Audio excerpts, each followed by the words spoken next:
Let me just write down 4 thoughts that, like, it's too hard, I'll start tomorrow, this doesn't feel right, whatever it is. And how you think, how you act, and how you feel is your personality, and your personality is intimately connected to your personal reality, your life.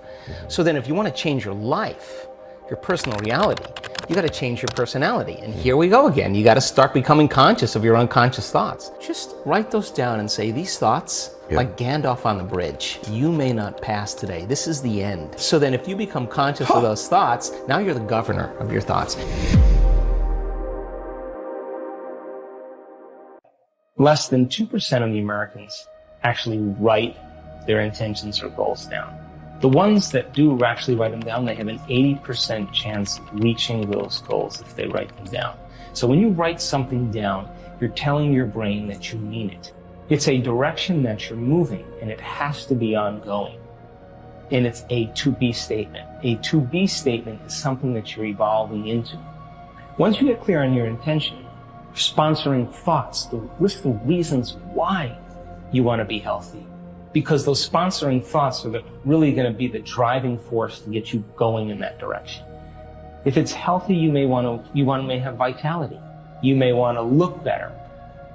If it's wealth, you want freedom. That's what you really want. Freedom to do whatever you want, right? So when you begin to define your intention and you couple it with a sponsoring thought, now you're giving your body a taste emotionally of what that future is going to be like. Now, the next step is to plan your actions. Master your day, one day at a time. So now you've already dismantled an old part of yourself, and you say, today, the thought I'm going to have is that I am a genius and I accomplish everything. Or I live in no time, the universe provides for me. The universe lives in my favor. Different compartments of the brain begin to unify. They begin to synchronize. And what syncs in the brain links in the brain. So when your brain is coherent, you're coherent. When your brain is incoherent, you are incoherent. So we've measured this thousands of times. We'll see very large areas of the brain, huge areas, begin to synchronize together. Then we'll see the left side of the brain talk to the right side of the brain. We'll see the front part of the brain talk to the back part. We'll see this kind of whole brain state start to take place. And I see it every time. They feel so complete that it's impossible to want. How can you want when you're whole? And that's the moment the magic happens. We see a strip chart, we're measuring someone's brain, and all of a sudden we just see this brrrr, and then there'll be a pause. And then 10 minutes later, brrr, and we know that's downloads. The person is having epiphanies, they're having downloads. We're getting raw information that's beyond our senses. The nervous system really is the superconductor of consciousness. Let's write down the feelings of how you would feel if that future happened, and you're going to have to feel that feeling before it occurs. So now, okay, what does an abundant person feel? Pretty much free, in love with life, grateful to be alive, abundant. Okay, now let's practice. The moment you feel gratitude, your healing begins. The moment you feel worthy and abundant, you're generating wealth. The moment you're empowered, you are moving towards your success. The moment you're in love with yourself and you're in love with life, you'll create an equal. The moment you are in awe of life, you're going to have a mystical experience. And so that's causing an effect, right? So then if you can teach people then how to create, instead of from lack or separation, but create from wholeness, and create from what we call the quantum field instead of three-dimensional reality. Okay, the quantum field is an invisible field of energy that exists beyond our senses. You can't see it, you can't smell it, you can't taste it, you can't hear it, you can't feel it. It exists beyond our experience of three-dimensional reality. And how much of your waking day are you aware of energy and frequency? For most people, they're unaware of the quantum field. And if you're unaware of it, it doesn't exist for you. You could study all kinds of science and they'll tell you there is this invisible field of frequency and energy that exists beyond the senses that tend to connect everything physical and material. In fact, everything physical and material is connected to this field. How do you get there? So we discovered that when you take all of your attention off your body, you are not paying attention to your emotions, your drives, your habits. If you could take all of your attention off of every element in your environment, your cell phone, your tablet, your computer, your car, your bed. Take your attention away from everything, every place that you live, or you sleep, or you work. There tends to be a dramatic change in the way the brain functions when people do this properly. We call it getting beyond yourself, but in a sense, you're dissociating from your three-dimensional reality. Why? Because if you're thinking about anything in your three-dimensional reality, that's where your attention is and that's where your energy is. And when I can stay in that place of uncertainty and unknown, and I can transmute that energy into clarity or gratitude, and I can get my energy up even though there's chaos around me, then I'm filling that void between the old self and the new self with information. And when you change your energy, you change your life.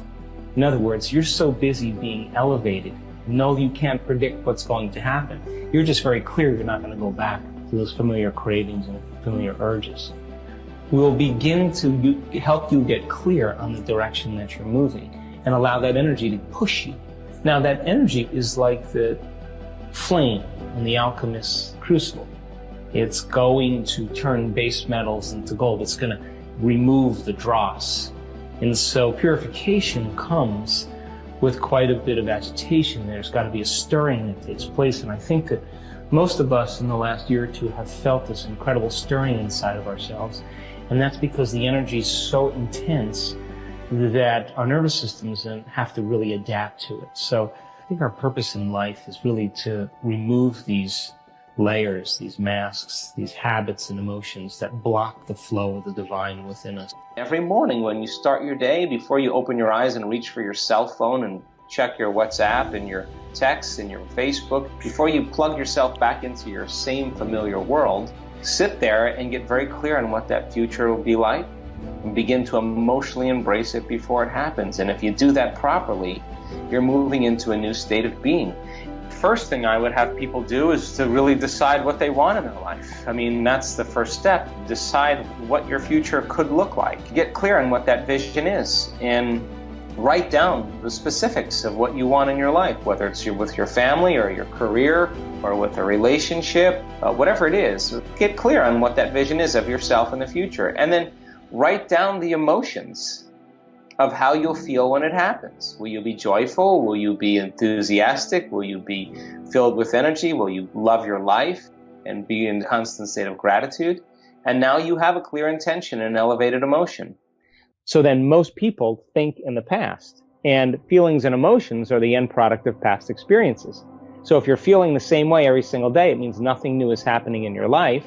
And if those feelings are driving your thoughts, then you're thinking in the past. So most people's biology, for the most part, living in the past. By the time we're 35 years old, is a set of memorized behaviors and emotional reactions, beliefs, perceptions, pretty much on autopilot. That's 95% of most people. So their 5% is working against 95% of what they've memorized subconsciously. So the first step then is becoming conscious of your unconscious thoughts, becoming aware of your automatic behaviors, and then noticing and paying attention to the emotions that you feel every day. When you begin to free yourself from the chains of those addictive emotions, you begin to open your heart, the field around your body. The heart begins to produce a magnetic field that sometimes can go to 9 meters wide.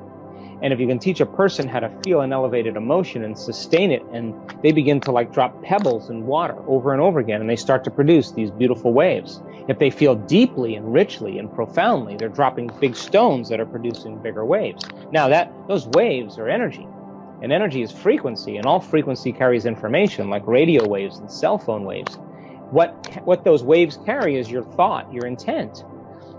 So now the carrier of your own vibrational patterns to begin to carry information that is going to begin to influence matter. People are afraid of because they'd rather live in guilt. At least they can predict who they're going to be than take a chance in possibility. You have to really begin to mentally rehearse. Ask yourself at the end of your day, I do this every day, how'd I do?